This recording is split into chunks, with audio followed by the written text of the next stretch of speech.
Morning. Once again, it is good to see each of you here. What a blessing it is as we have this opportunity to gather together. I appreciate each of you and your love, will, and care for God. It is good to see so many here, considering all the illnesses and things that have been going on. I appreciate the prayers for me and my family as we've been dealing with our share as well. And look forward to feeling better. I do feel better today than I have all week, and so that is a good thing. Now, we have been going over here on Sunday mornings looking at and examining the theme of church leadership. And as we mentioned, we've gone through and we've started looking at individual leadership roles within the church. We began with looking at the preacher and his role as a leader within the church. The misconceptions that come with that sometimes and the expectations of what he is to do. We also then began looking at elderships, and we'll spend a great majority of there because they are the shepherds, elders, and overseers of the congregation. Everyone else is to submit to them, aren't they? Not begrudgingly, but wantingly. I've told the men here several times who we're working with, I can't wait till they become overseers, shepherds of the flock here. I can't wait to be under good, godly, righteous men who love the truth and who care for the souls of this congregation in that capacity, because in that capacity it is far different than the capacity of any other. There's a reason why there are qualifications, if you will, concerning the church. There's a reason why there are expectations that God has for the elders and those who are coming in. And so we begin today with looking at these qualifications. I guess you could say somewhat we started last week by examining the titles for which and expectations by which God expects this group of men to shepherd his flock. We examined the elders and what that means to be an elder by title, shepherd by title, and overseer by title, and what God meant by granting these men who are shepherds of the flock, elders of the flock, these roles. Now, one of the most contested aspects, I guess you could say, of study concerning the eldership happens to be with qualifications, doesn't it? It seems to be there are more books written on, more arguments for and against, more discussions concerning the eldership on what it takes to become an elder than any other. The most dangerous of these is the idea that the qualifications that God has laid abundantly clear, that the qualifications in some way or some fashion are simply guides or suggestions. It seems over the last 40 or 50 years or so, there has been more and more of a push to get more and more men qualified, if you could say that, by suggesting that these things in which we will look at over the next several weeks are simply guidelines or suggestions for these men. They're not things that they must be qualified in, so to speak, just things that they should have some sort of recognition to, some sort of guideline to. And it's this dangerous mentality, this dangerous aspect that has led to much of the controversies concerning the qualifications, and it has led to, especially here in America, but in other places as well, led to the degradation of the church. For as leadership goes, so goes the church. If there are unqualified men shepherding the sheep, then it's asking for disaster every time. And that's why we're going to look first and foremost at the negative qualifications found in the Scriptures. Now, by negative, I just simply mean that God said, as an elder, as a shepherd, as an overseer, they must not have these particular qualities within their character. these particular areas of character that they must avoid, that must not be a part of their lives, if they are to shepherd the flock of God as they should. And so with that in mind, and you have your handout there, let's look at the first point, the first negative, if you will, qualification, that being not given to wine. Other translations, not a brawler.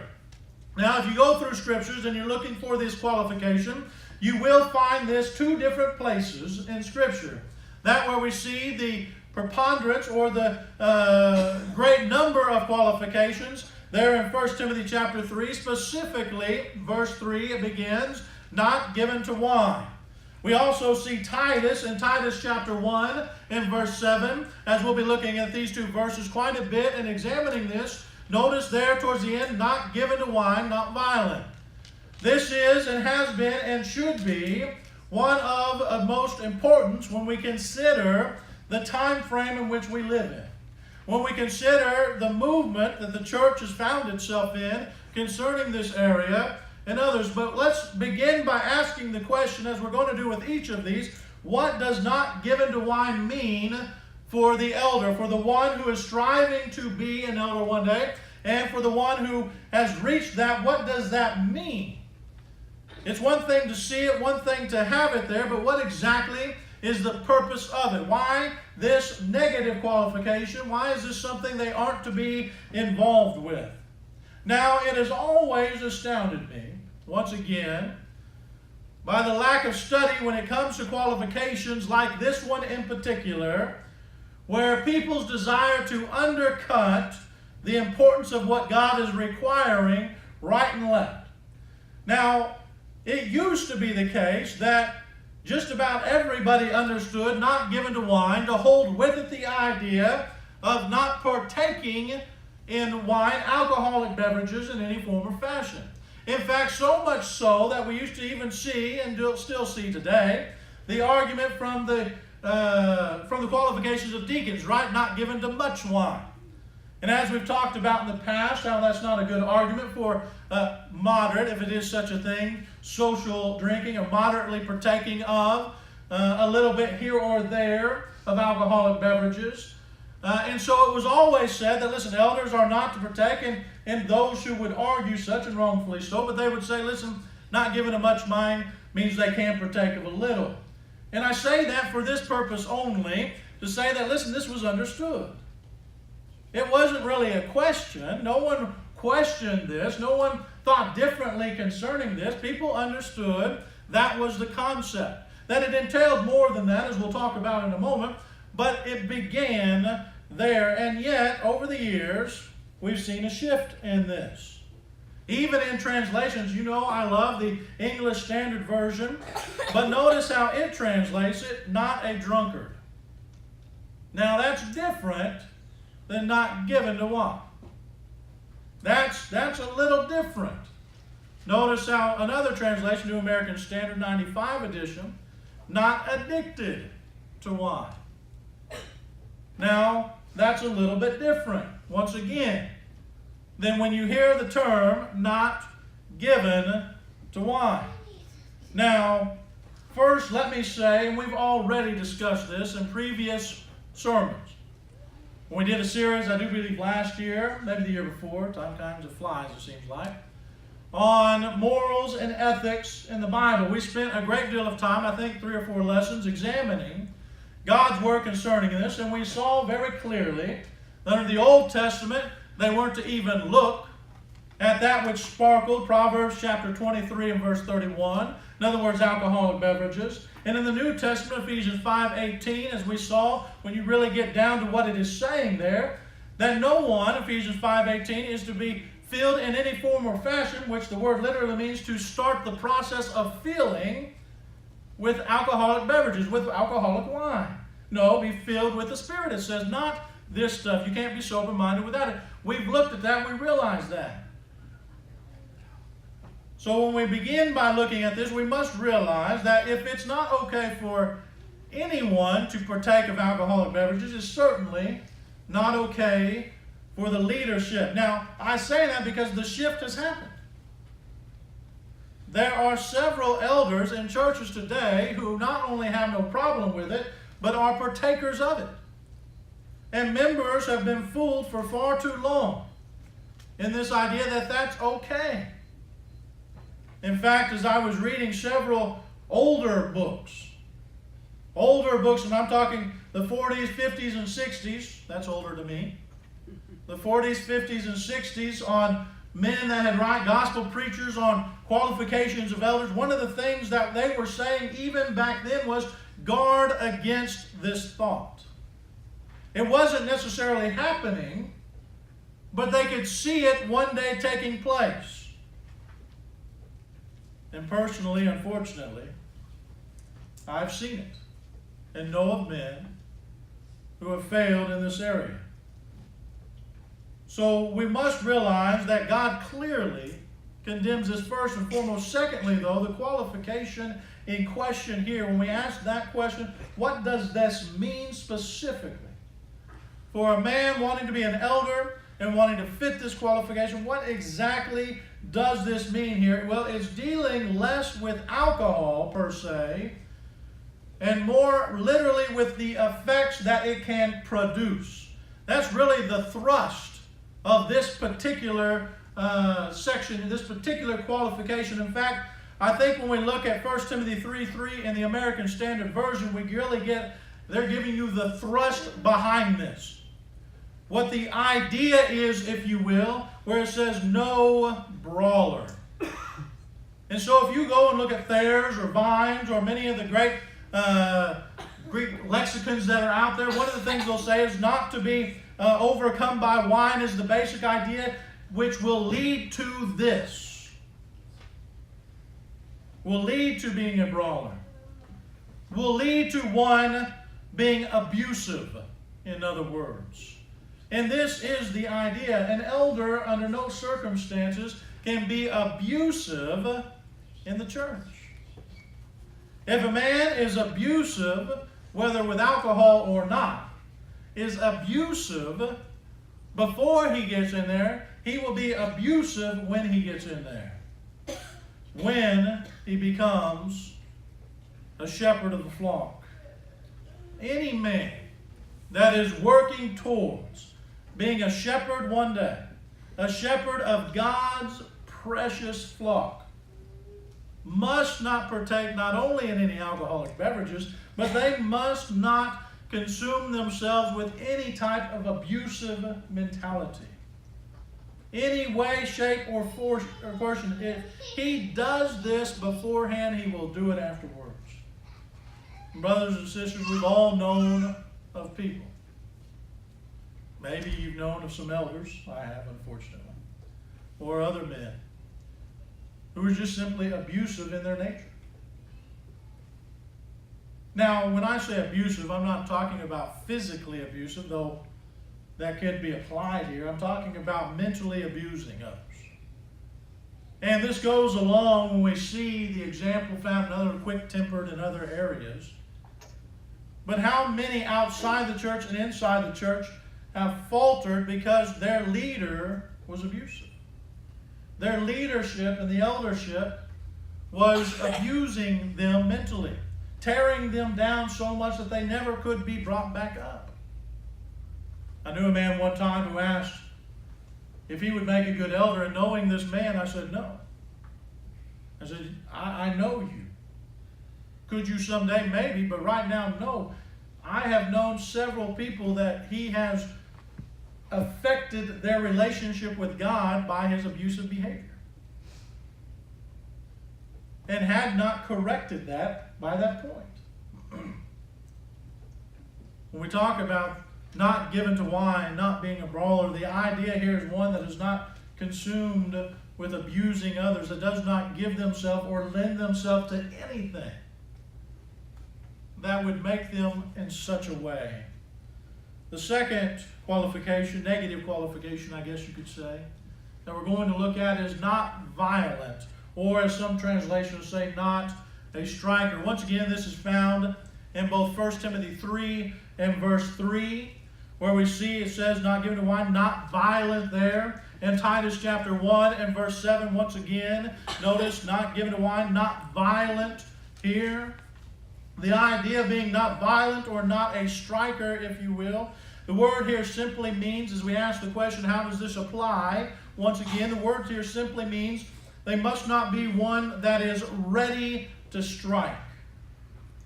One that is not ready to be violent. Going along with this idea of not given to wine in an abusive sense, brawler sense, it's the one who's not quick to bully others. Now, it sounds simple, right? Who would have an elder in an eldership that's a bully? And I pray none of you have ever seen this, but I have. I've even been under one. It's not pretty. It's not something that anyone could ever deem okay. A bully for an elder is the very thing that will destroy a congregation.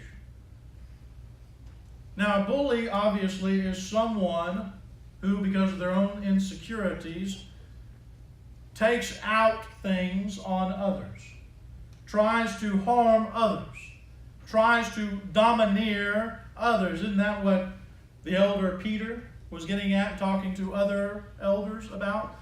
In 1 Peter 5 and verse 3, not domineering over those in your charge, as this translation says, not lording it over those entrusted to you.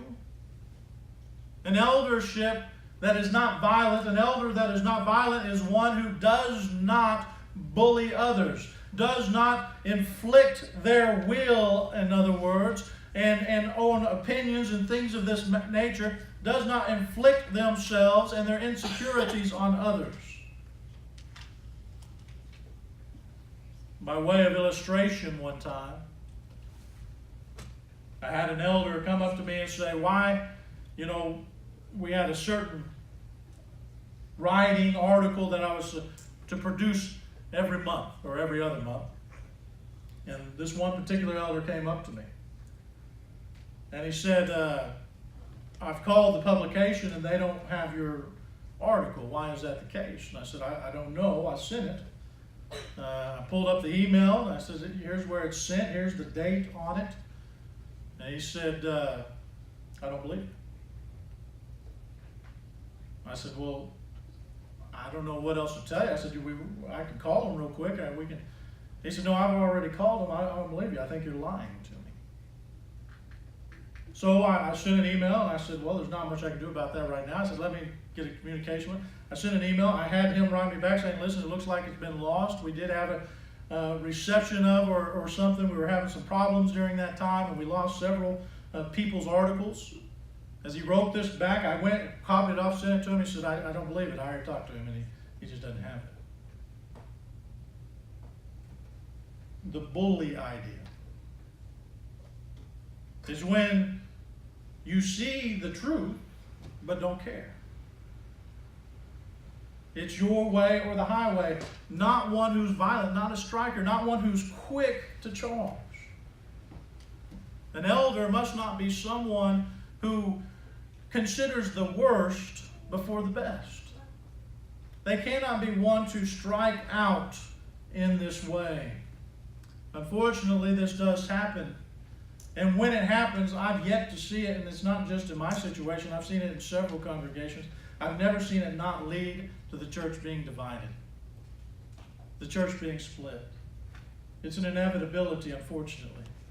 When a man is violent, a brawler, a violent person, abusive bully in the church.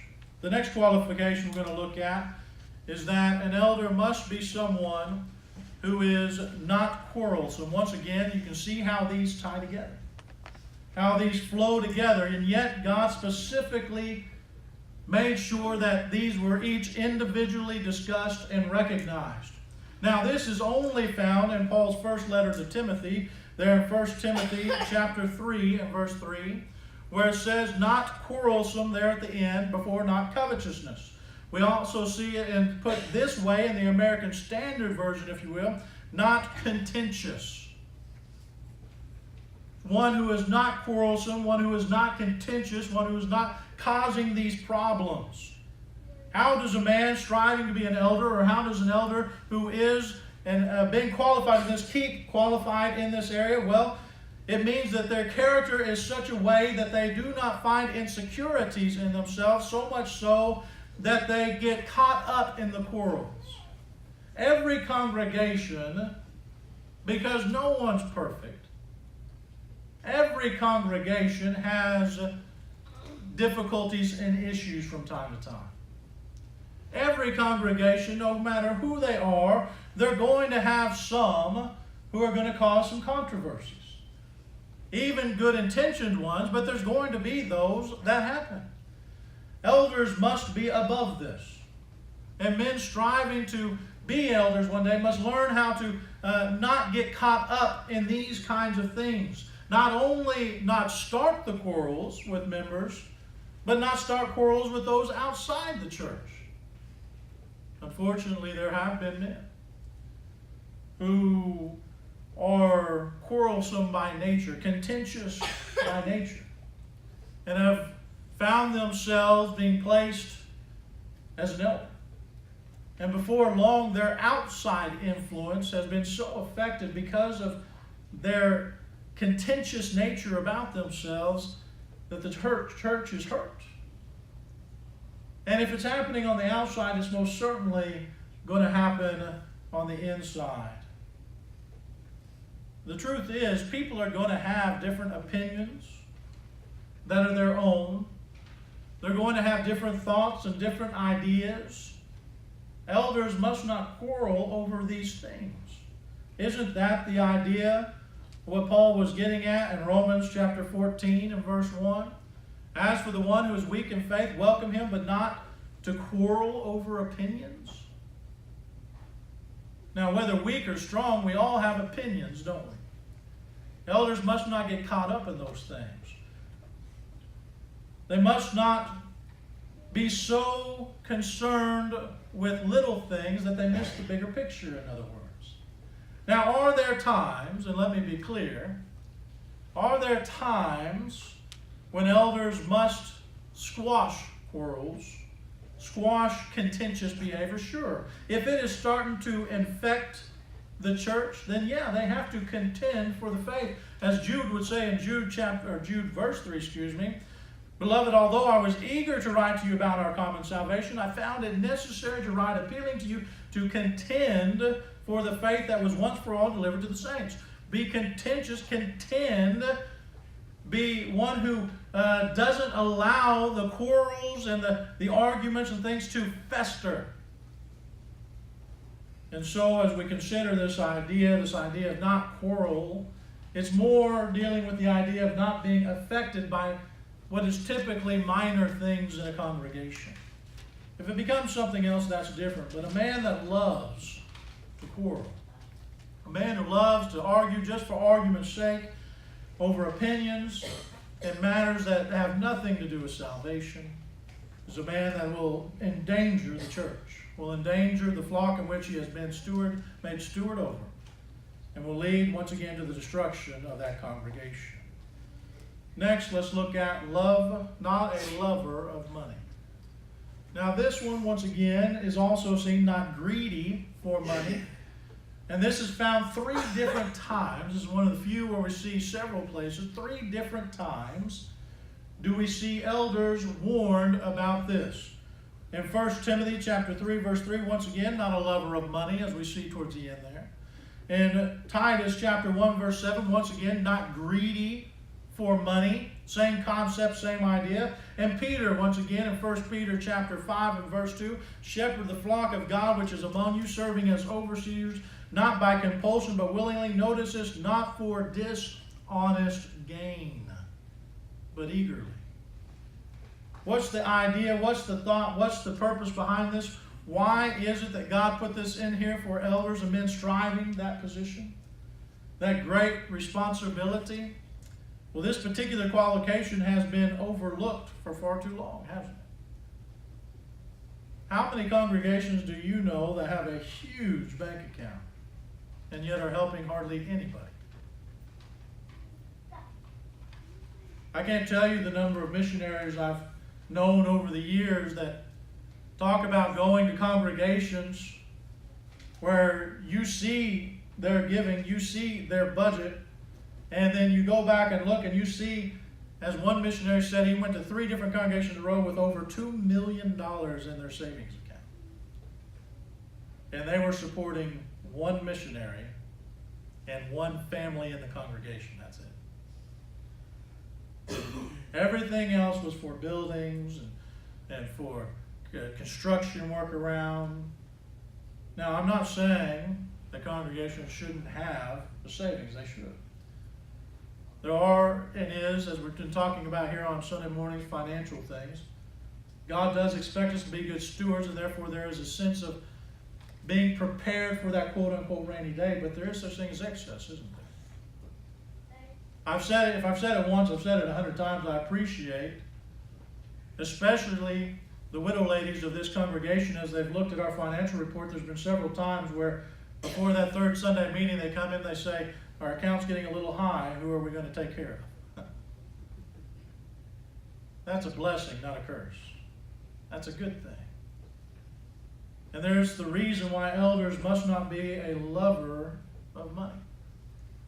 And here is where it has failed so often, is that people look at men who in the congregation who are great businessmen. They have a great business IQ. And they are great at being financially wealthy in their business adventures. And they think, well, that should translate to the world, to the church. And how many times have we seen men who are placed as shepherds not because they're qualified, but because they're good business people? And through that adventure, through that endeavor, find out that one of the reasons they're so good at this is they love money and are willing to do just about anything to get it. The church has never been a part of that, has it?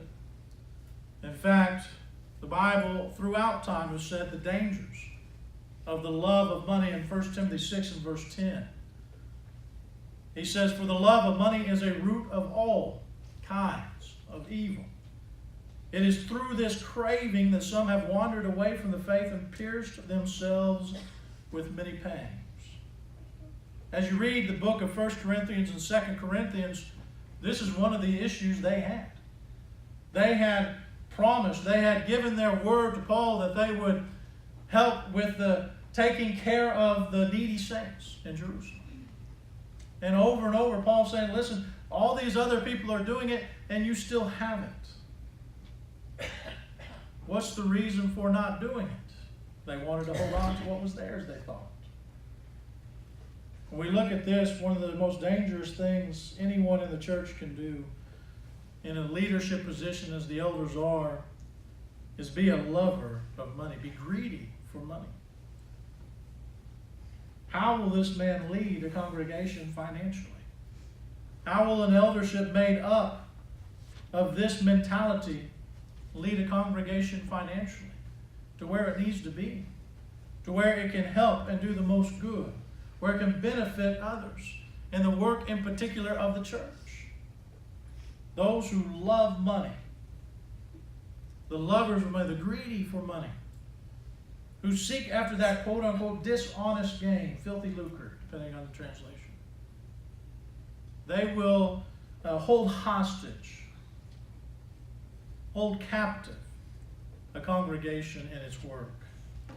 Now, it should be noted, and I want to make sure I'm clear here, just because someone has a good business IQ does not mean they are a lover of money.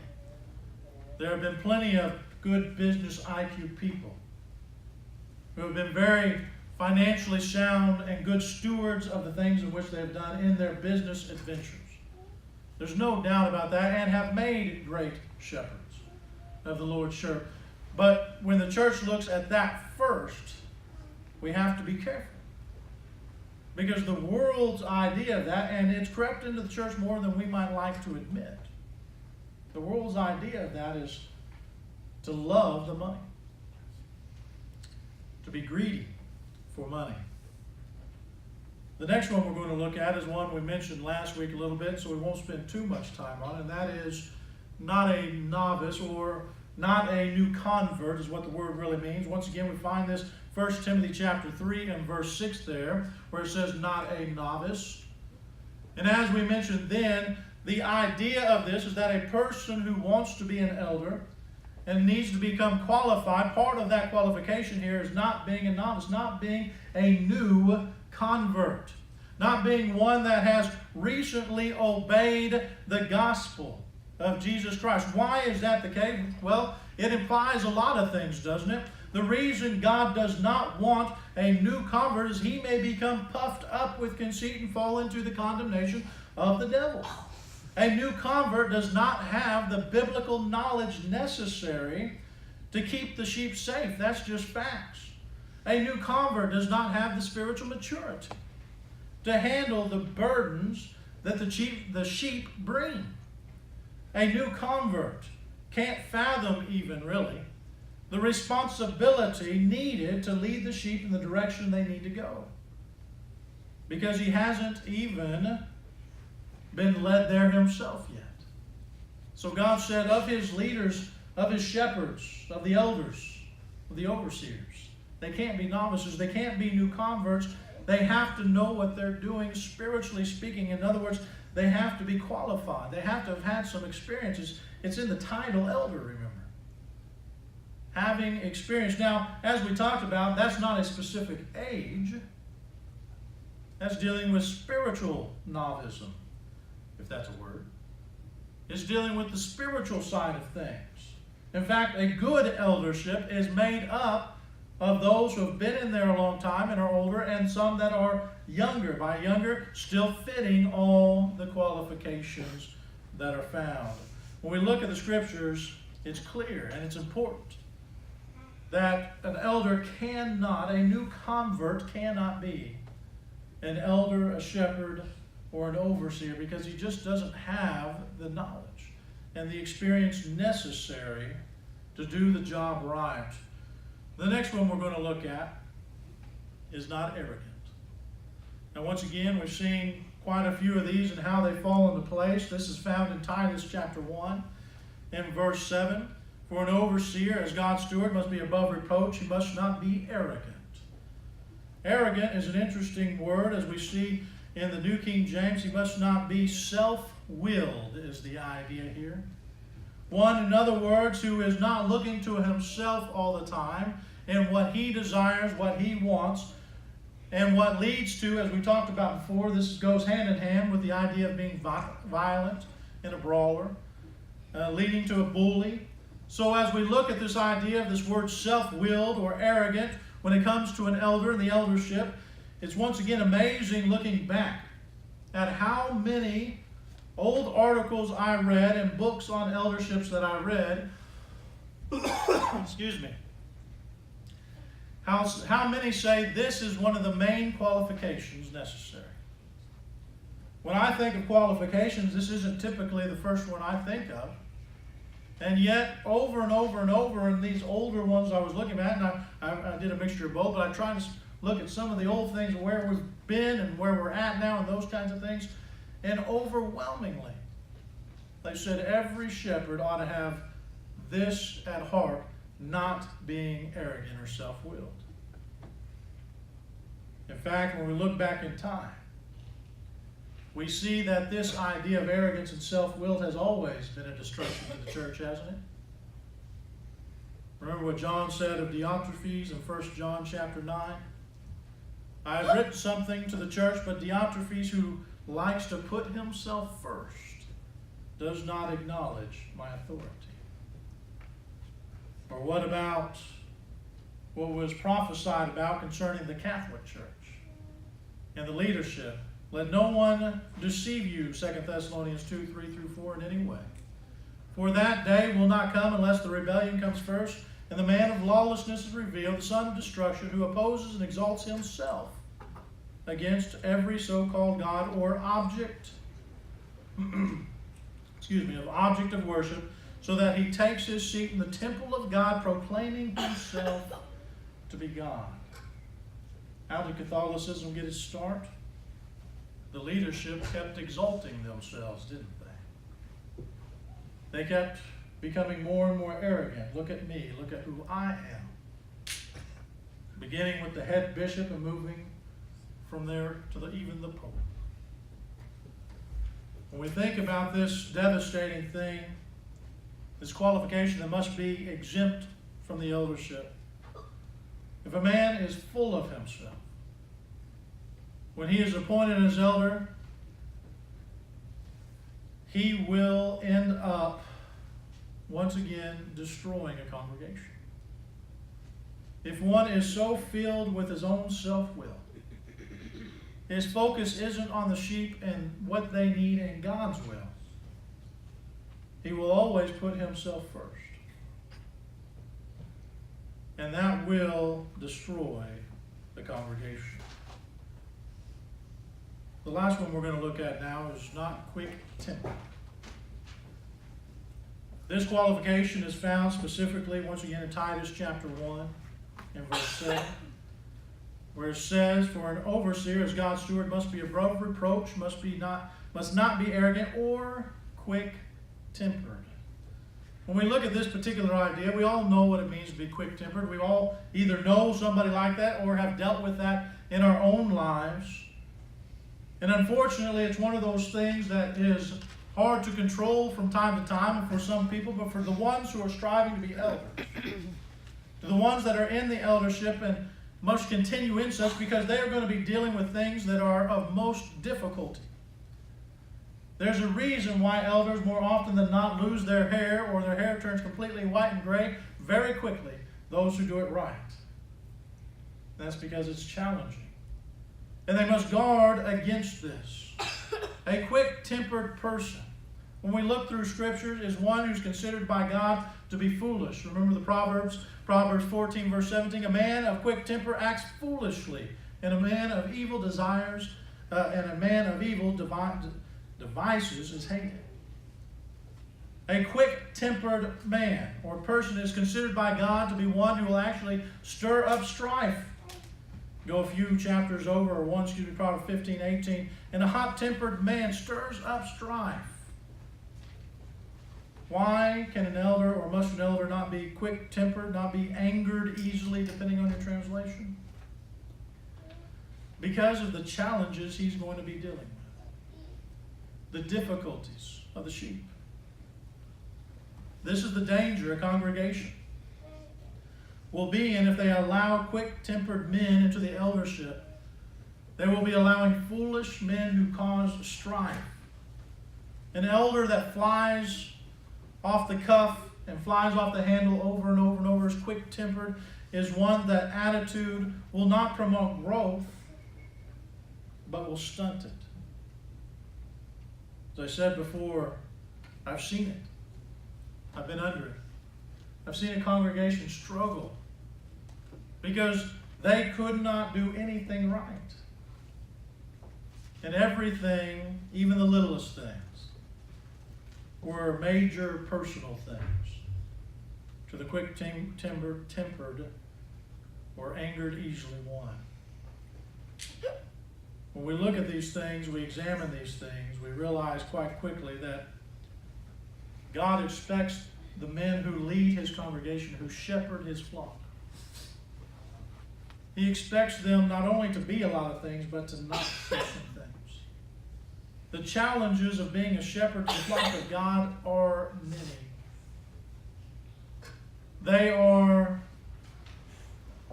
almost overwhelming, and are guaranteed to be overwhelming to the one who's not qualified. When a man is ill-equipped to lead God's flock, he will destroy the flock. And that's why it's so important, not only for those that are striving to be elders one day, to know these things and work on these things, but for everyone in the congregation to know them as well. As we examine our congregation here, and as we look at the men who we are working with, to one day be our leaders, our shepherds, that we can serve joyfully under. If we understand these things, we can help them. So that one day when they get there, they won't be ill-equipped, Rather, they'll be equipped. And they'll be equipped to not only help us, but we will be equipped to help them, to bring joy instead of heartache. I've never met a single eldership who is striving to be what God would have them to be truly, that wasn't exhausted. But I have met some who will say after it's exhausting that it's wonderful as well. Because they know the work they're putting in and they're seeing the fruits of it in the congregation. And they are starting to receive the fruit of that. As we encourage the men here to work on these things, and when they get there, let us be a congregation who knows how to help, who knows how to be a blessing and not a curse, who knows how and is willing to be what these men need. Elders need each other to be qualified. And they need the congregation to know what is expected of them and how to help them. And as we continue through these lessons and look at these things, let us grow in them. And let us encourage our men here to grow in them as well. And as we do, we will see the fruits of it. We will see them develop and mature in these areas. Maybe it is the case this morning that there's someone here reflecting on these things, examining these things. Maybe you realize that you haven't been helping in this area like you should. Now's the time to make the change. Go to God, ask for prayers and wisdom in this, and study His Word on it all the more that you may be able to encourage and strengthen those that are trying to reach these goals. Maybe it is the case that there's some other struggle, some other sin that has captivated you of late, and you find yourself having difficulty and trouble getting over that. I want you to know your family's here for you.